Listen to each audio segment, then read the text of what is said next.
Once upon a time in the bustling town of Willowbrook, there lived a cheerful young boy named Oliver.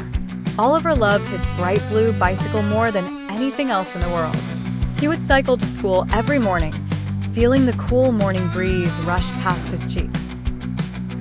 He imagined himself as a speedy race car driver zooming through the winding streets of his neighborhood. One sunny morning, Oliver was indeed feeling like a champion cyclist. He started to pedal faster and faster along the familiar path, his thoughts swirling with daydreams of winning imaginary races. However, in his haste, he forgot the wise words of his mother, who had always reminded him, "Oliver, always be careful and never go too fast." Suddenly, a strange queasiness swept over him. His head felt heavy, and a spinning sensation made the world around him blur.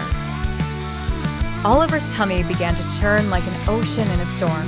Oh, something wasn't right. So close to reaching the school, but finding it all too much, Oliver decided he must slow down. Gently, he pulled into the nearest spot, carefully stopping his bicycle and resting against it.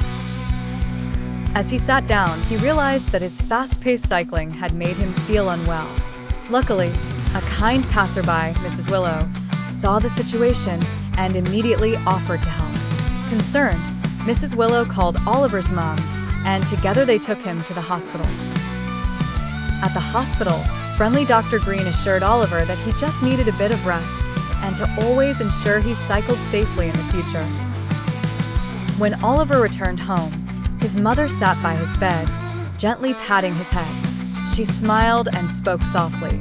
"Remember, my dear Oliver, it's not about how fast you can go, but how safely you can arrive." Oliver nodded, understanding the wisdom behind his mother's words. He promised to always be careful while riding his beloved bicycle. From then on, Oliver enjoyed his rides at a safer pace, imagining new adventures that didn't need him to be the fastest, but taught him to be wise and thoughtful in his journeys.